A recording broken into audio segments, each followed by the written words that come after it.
I think anytime Frankie fought, you know that he was going to come out there and put his heart out there, and you knew that you were going to see a performance, and you were going to see him get in there and really put his passion in there. And I have a lot of respect for him. So, I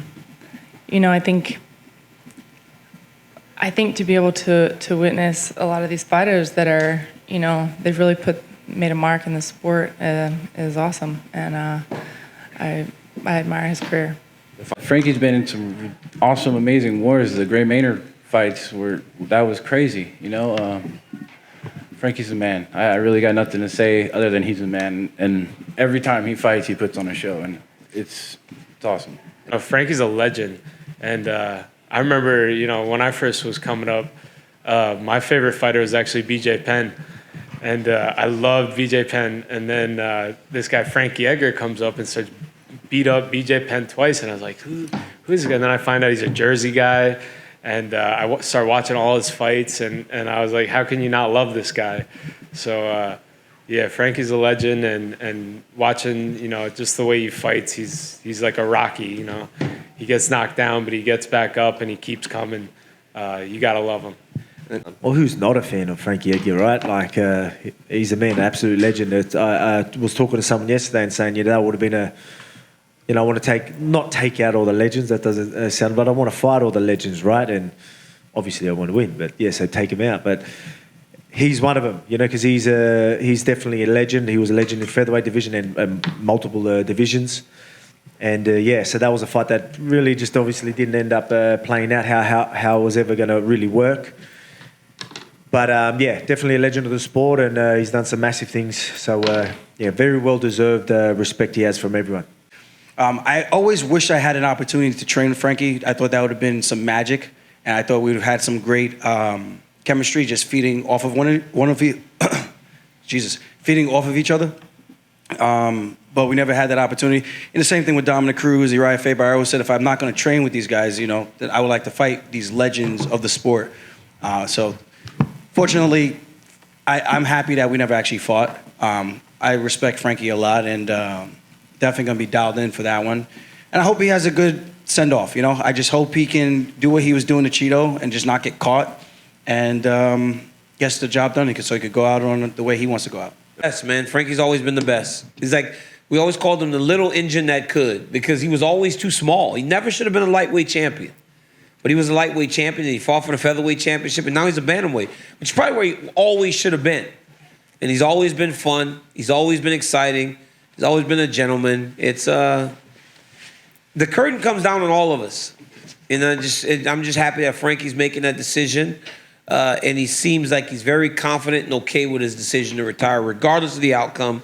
I asked him that this morning. I go, it's one of those situations where you go out there and you fight well, and you go, you know what, I got more left in me. He goes, no, I'm good. He goes, it's time for me to turn my focus. He said, because if I don't retire now, I could never start something new or the next thing in my life. So good to hear that for Edgar. Oh, Frankie, man, he's a legend, He's like, man, the toughest guys around, and, I wish nothing but the best for the guy.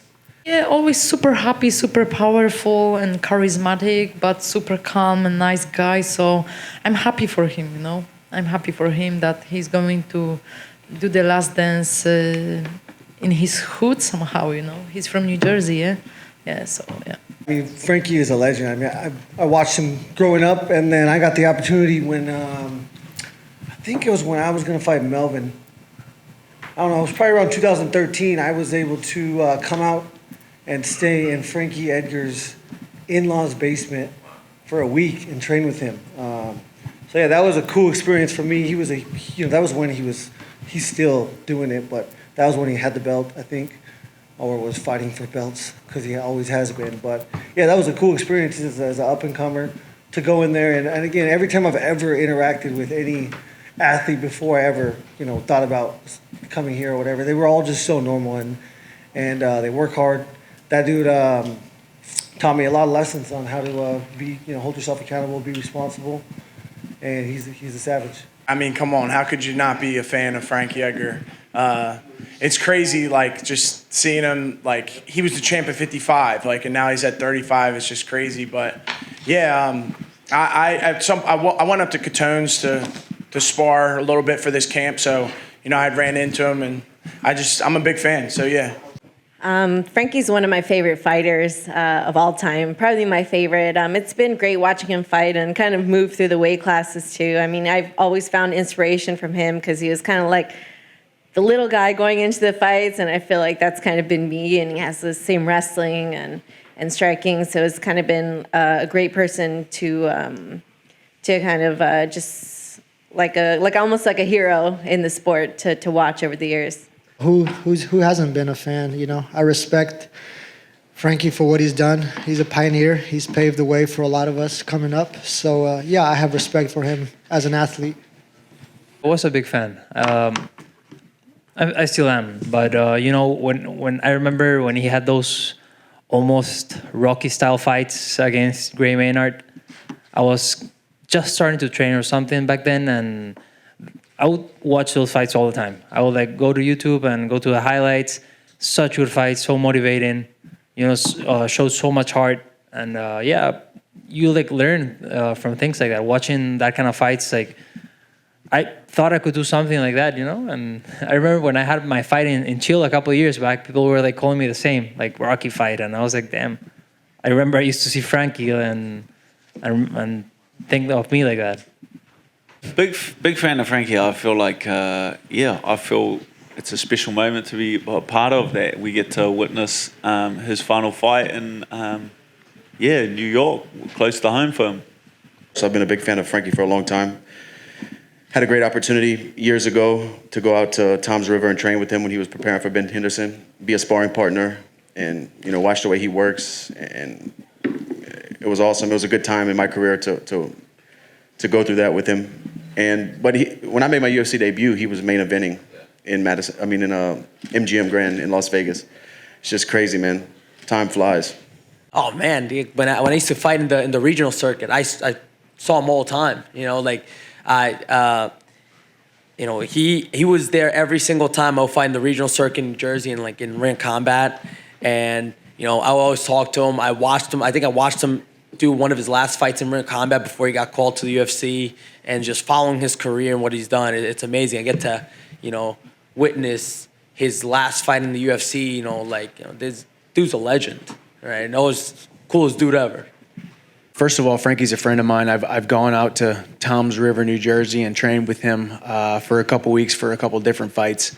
The way that he lived his life, the way that he fought, the way that he competed. The dude is a living legend. He's a first ballot Hall of Famer. Those as I came into the sport, obviously Frankie being a wrestler, a Division I wrestler, me being a Division I wrestler, he was one of those guys that I thought and said, okay, I'm going to follow what that guy's doing, you know. And his fights with Gray Maynard, all of his fights, every single time he's been counted out,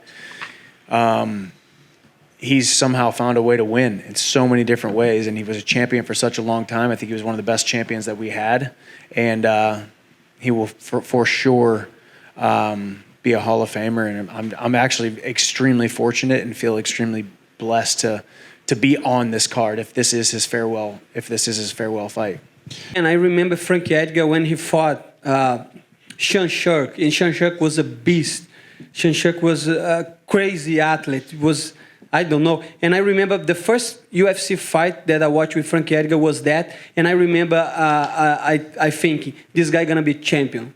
This guy for sure gonna be champion. And after that, he became a lightweight champion. You know how crazy is that? Frankie Edgar is small, man, and he was a lightweight champion for many, many years. And I'm a huge fan of him. His cardio, his work ethic, his wrestling, and how humble he is. So I wish all the best for Frankie Edgar and a happy retirement, if he retired.